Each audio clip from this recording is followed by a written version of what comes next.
welcome to the Essence World. Today lecture we are going to talk about IGNOU-TE June 2019 CHE4 Physical Chemistry.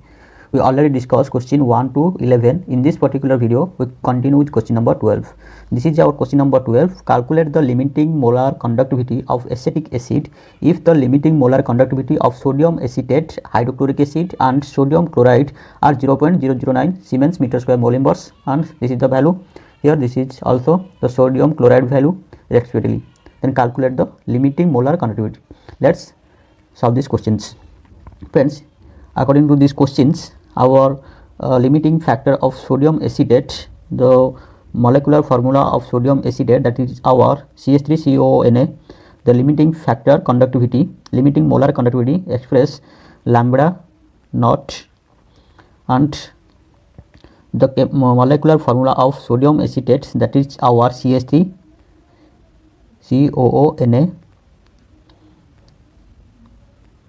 Here the limiting molar conductivity of sodium acetate, that is our 0.009101 is a Siemens meter square mole inverse.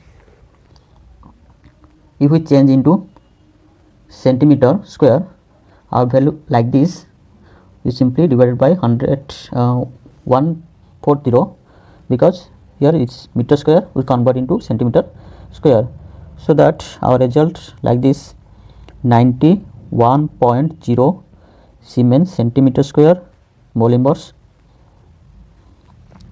Well, similarly, the limiting molar conductivity of a hydrochloric acid, that is the molecular formula of hydrochloric acid, that is our HCl.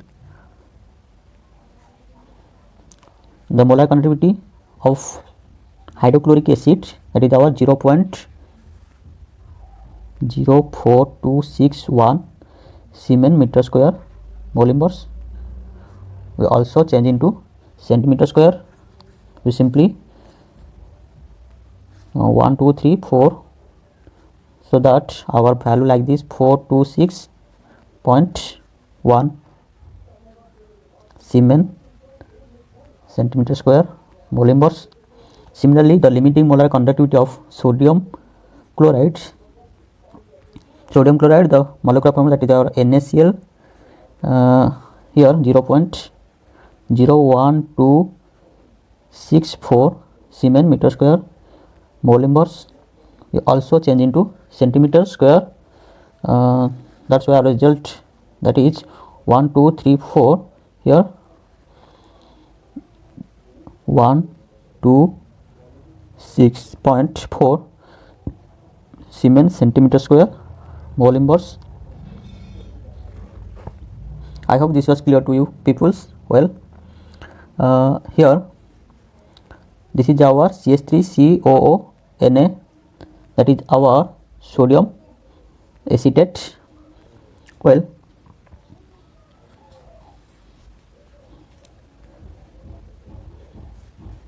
if we ionize the CH3CON, we get CH3COONA, that is our CH3COO minus plus Na plus.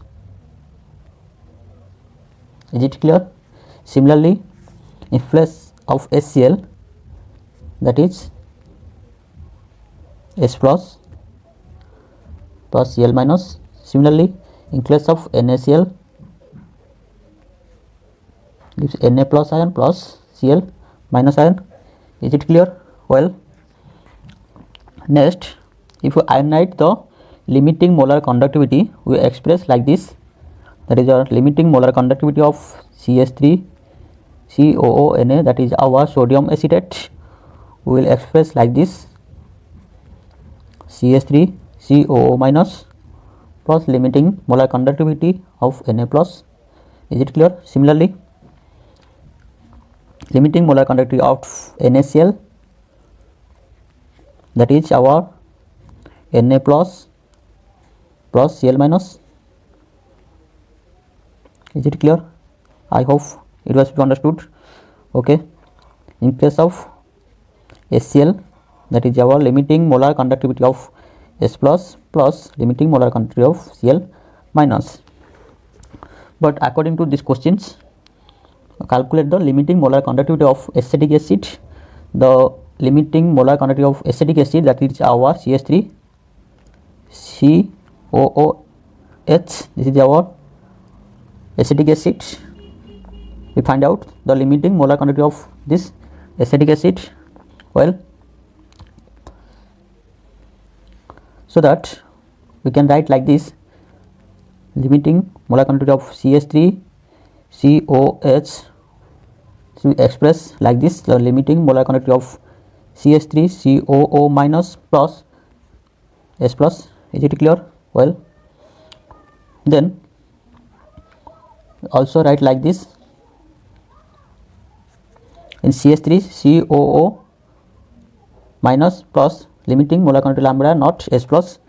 We simply express like this: limiting molar conductivity of CH3 COO minus plus Na plus minus Na plus. Here plus Na plus minus, this will be cancel. So the next plus here lambda not S plus. We simply join added this lambda not Cl minus lambda not Cl minus this plus Cl minus and minus Cl minus cancel to each other. So we also express like this. Okay, all right. In place of CH3CO Na, this is our CH3CO Na. In this place we also write lambda not CH3 COO Na. Similarly, in place of HCl and NaCl, we also write plus HCl minus lambda not NaCl. Carefully observe here minus sign, so minus NaCl, plus sign plus HCl.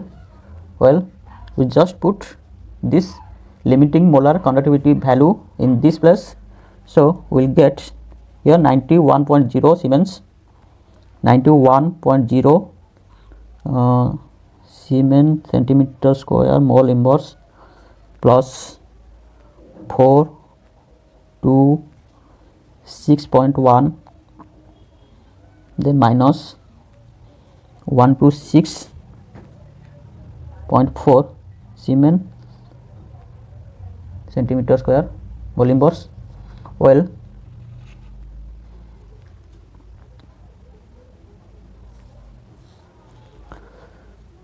just added and multiplied this value, we will get, that is our 390 1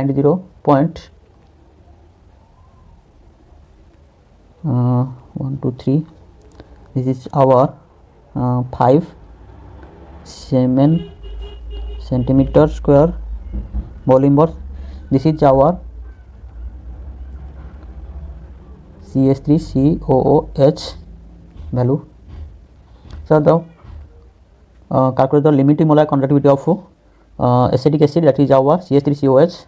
This is our resulting value. Well, this is question number 13. Differentiate between inhibition and poisoning of a catalyst. Well, in this particular questions we will ask inhibition and poisoning, but we also discussed promoter which added this inhibition and poisoning. Well, inhibition of catalyst, that decrease the rate of reactions. Poisoning, decrease the catalyst activities, not rate of reactions. Similarly, promoter, increase the activity of catalyst. In case of poisoning, decrease the catalyst activities. Promoter, increase the activity of catalytic activities. Well, the example of inhibition, that is acetylenides, many drugs such as penicillin work as inhibitions that decrease the rate of reactions. But in case of poisoning, when we discuss the reaction of ammonia, N2 plus 3H2 form ammonia, in that particular reactions we take iron, that is our catalyst, but we take H2S that work as a poisoning, not work as a catalyst. It just decrease the activity of catalyst. Similarly, when that particular reactions ammonia reaction N2 3H2 react to form ammonia. In particular cases, we take iron, that is our catalyst, but molybdenum, that is work as a promoter, that increase the rate, increase the reactions, means increase the activity of catalyst. Similarly, in inhibition effect are temporary, but poisoning and promoter both effect are permanent effect. If we discuss its definition, inhibition is a chemical compound that can either stop or decrease the reaction rate of a chemical reactions. In case of poisoning is a chemical compound that can be decrease the catalyst activities, and promoter is a chemical compound that can be increase the activity of catalyst. Well, this is question number 14. Define surface tension. What are its SI unity? Let's discuss it. Let's take an example and try to understand what is our surface tensions. Here, let's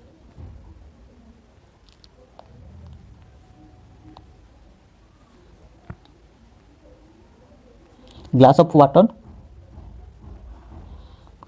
Also, we will take a pot. Here, in this case, we will take a glass full with water. Well, and take some paper clip. This is our paper clip.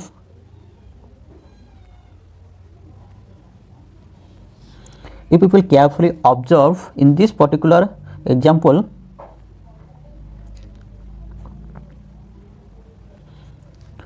we will take a paper clip and try to float it on water. If you observe, this paper clip float on the surface of water. This is an example of surface tensions. Why this paper clip float on this water surface? Because of surface tensions.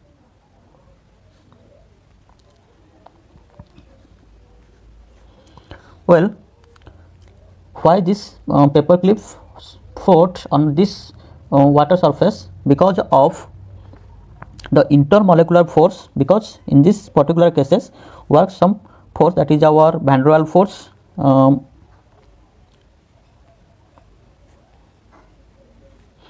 Van der Waals force.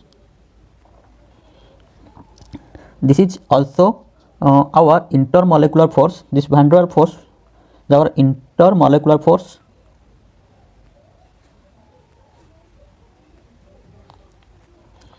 Well, this intermolecular force, that is our van der Waals force, attack the liquid particles together along this surface. These particles are pulled towards the rest of the liquid. That's why this paper clip float on this water surface. Well, we express its definitions. Surface tension is the tension of a surface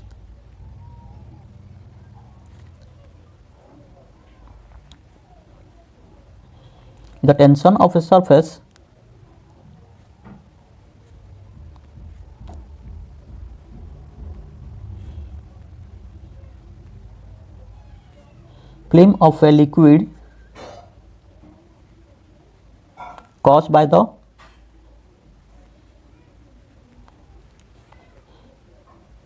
attraction of the particle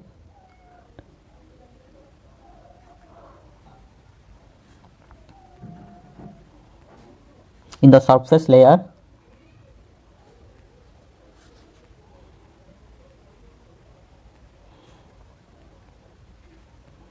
by the blockage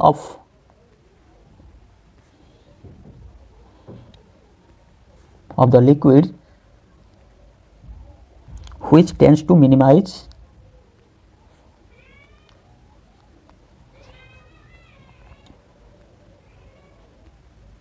the surface area.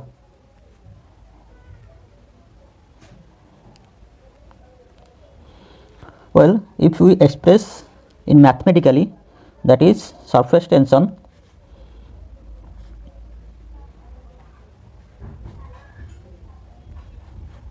the ratio of the surface force, that is surface force denoted by F, and surface tension, that is T, F by L, where F is our surface force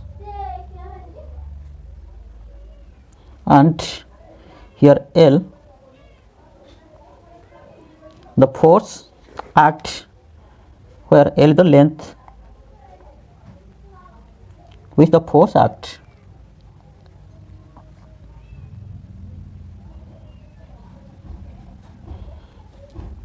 Well, and T, this is our surface tension. The ratio of the surface force F to the length L along which the force act, so that we express it mathematically, T is equal to F by L. Well,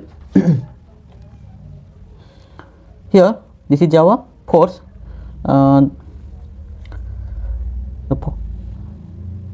the unity of force, that is our Newton, and length, that is our meter. So the SI unity of surface tension, that is our Newton by meter inverse. Well, the dimension of surface tension, that is our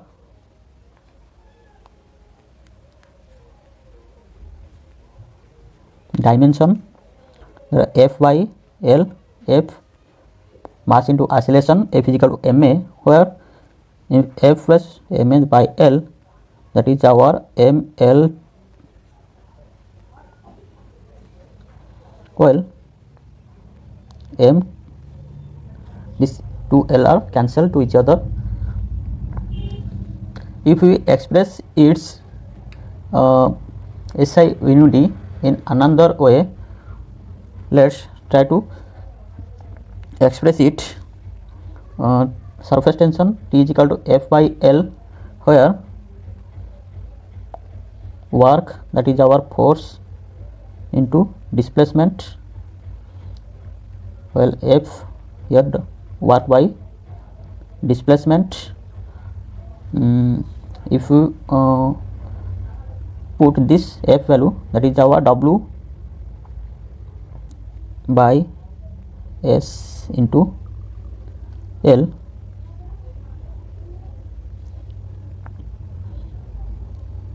well, this is our length, and displacement is our displacement.